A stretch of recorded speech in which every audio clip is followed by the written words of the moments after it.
guys, good morning. At syempre, routine natin. Kalat pa. Nagliligpit pa tayo guys. Tingnan nyo naman. Oh, bigaan natin. Diba? Kailangan yan. Kailangan din isa. Sarap buhay.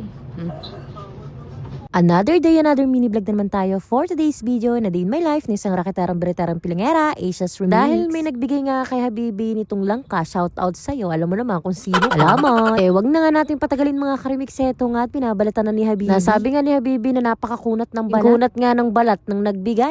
Char lang mga karimix. Mapuro lang sadya talaga ang kutsilyo. Ang tama nga ito, saktong-sakto sa amin Gigi na ipapapride ko na nga lang kay Habibi. Matagal-tagal na nga rin kami uling hindi kumakain or nakakakain nga ng ginataang langka. Mga kumakain nga lang nito ang nakakaalam nito. Mamoy nga kung tawagin ng iba. Comment below mga karimix kung sino nga ang mga kumakain ng ginataang langka. Napakasarap kaya nito mga karimix lalo kung lahok ay sardinas na maanghang. Saktong laki lang naman to kaya naman caring-caring na ni Habibi. Ganito nga ang gusto ko sa langka yung parang matigas pa. O diba yung matigas talaga ang gusto ko. Lalo nga mga karimix nung naluto to kung matitikman nyo napakasarap. Yung pagkagulay nga niya ay mga kunat-kunat pa. Minsan kasi kami dati nakapagluto ng langka na talaga namang napakalambot. Akala mo lasak. Pwede rin kasi yan sa langka mga karimix. Kaya naman ito ay saktong-sakto lang. Pagkakat nga rin ni Habibi, ito na, dito na nga niya niluto sa aming pressure cooker. O, di ba nagmamadali? Nagsama-sama nga lang niya lahat ng ingredients at saka syempre, ang kitang-kita nyo rin naman na nangingibabaw ng mga hindi pwedeng mawawala sa mga putahe or lulutuin ni Habibi, lalo na kung ganitong ginataan. Dati nga mga karimix ay naiinis ako kapag kumakain ako dahil naaanghangan ako. Ngayon, sanay na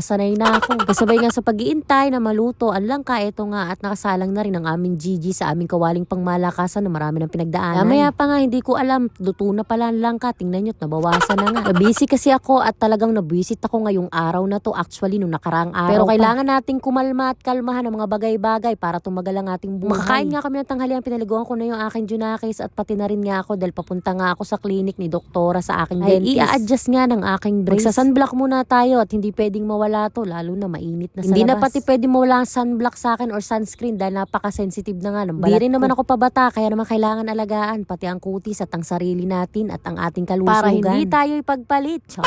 Seryoso mga karimix, lalo na stress ako lately. Kailangan alagaan ang sarili. Ayan guys, magandang hapon. Pagkagaling ko sa kay Doc, sa dentist, sa clinic, nagpa-adjust ako guys.